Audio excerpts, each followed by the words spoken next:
Moi, c'est Sané Mohamed.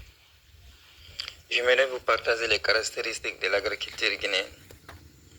Malgré des investissements importants consentis dans le secteur agricole et rural, celui-ci reste peu performant et compétitif en raison de ses caractéristiques ou contraintes qui freinent son intensification. La première caractéristique de l'agriculture guinéenne est qu'elle est de type familial et de subsistance. La production agricole est principalement assurée par des exploitations agricoles de petite taille, non équipées et disposant de faibles ressources financières.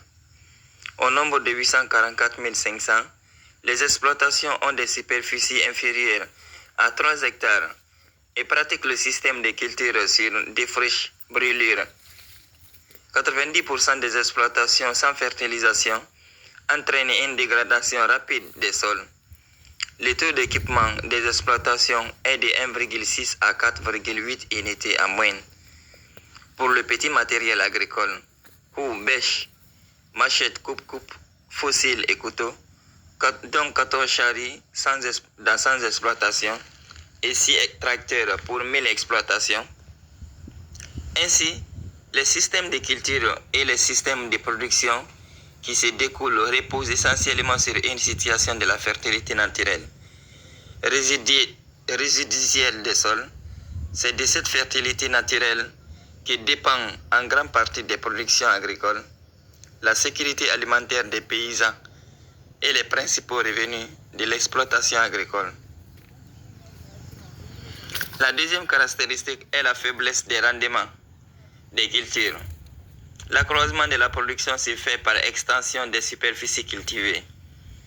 Le recensement national agricole RNA réalisé en 2001 avec l'appui de la FAO a constaté que les superficies de riz ont augmenté de 54%, passant de 360 000 par hectare en 1992 à 665 600 par hectare en 2001, tandis que les rendements ont progressé que dans 400 kg par hectare, passant de 1,3 à 1,7 tonnes par hectare.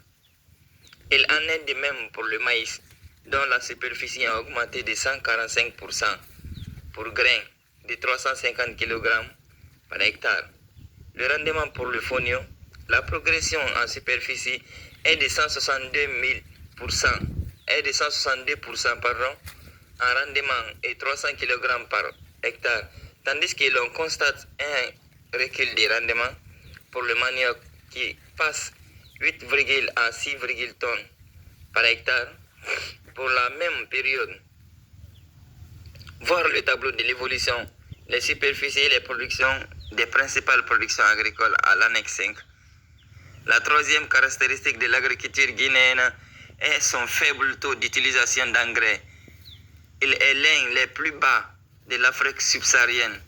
En effet, l'agriculture guinéenne consomme en moyenne 5 kg par hectare d'engrais comparé à un moyenne de 10 kg en Afrique et 60 kg au Proche-Orient, 130 kg en Asie et une moyenne de 90 kg au niveau mondial.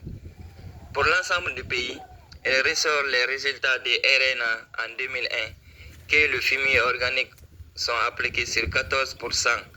Il faut souligner que 29% des parcelles cultivées par les femmes font l'objet de fumier organique contre 5,9% pour les hommes. Des mêmes emplois des semences sélectionnées dans les exploitations agricoles traditionnelles montrent que seulement 3,8% des parcelles cultivées utilisent les semences sélectionnées. Pour les traitements phytosanitaires, les superficies cultivées par les femmes sont traitées à 49% en herbicides, 55,3% en insecticides, 2,1% en autres produits phytosanitaires, alors que celles cultivées par les hommes sont traitées de 76,2% en herbicides, 36% en insecticides, 13,5% en autres produits phytosanitaires. La quatrième caractéristique à la pression foncière est au fort taux d'urbanisation. Le taux de croissance annuelle de la population rurale en 2001 et 2015 estime de 2,2% contre 7,2% de la population urbaine. En Guinée forestière, par exemple, la croissance démographique a été spectaculaire par un doublement de la population au cours des 15 dernières années, suite à l'arrivée de près de 500 000 réfugiés en 1998 et 2001, ainsi que la durée des enchères qui était à 15 ans il y a 30 ans est passée à 7 ans. Actuellement, il serait inférieur à 3 ans dans les zones de forte pression foncière. Zones périurbaines et bas-fonds peuvent pour conséquent la baisse de la fertilité des sols et une chute importante des rendements de 2,5 tonnes par hectare de riz en traditionnel après 15 ans de jachères contre 1,2 tonnes par hectare actuellement après moins de 3 ans de jachères. La quatrième caractéristique est le bas niveau de la fertilité naturelle des sols, en grande partie dû au processus d'épidogénèse. Les principaux processus de formation et d'évolution des sols en Guinée sont la fertilisation et l'hydromorphie. Ce sont les sols phéraliques, les sols hydromorphes, les sols alluvio-récents, les sols squelettes. En résumé, il apparaît clairement que la productivité agricole est liée dans une large mesure à la baisse généralisée de la fertilité des sols, qui ne bénéficient pas d'apport de fumure organique et minérale, engrais chimiques, en raison d'une part des caractéristiques extensives des systèmes de culture pratiqués dans les 4 régions naturelles, mais d'autre part, les multiples contraintes dont la principale est la pauvreté rurale, qui freinent l'approvisionnement et l'accès des producteurs aux différents intrants, y compris les engrais. Cette problématique constitue la raison d'être de ce projet. C'était tout pour la vidéo d'aujourd'hui. Merci les amis. Si vous avez besoin de contenu comme celui-ci, n'hésitez pas à vous abonner sur ma chaîne YouTube Yans Evolution.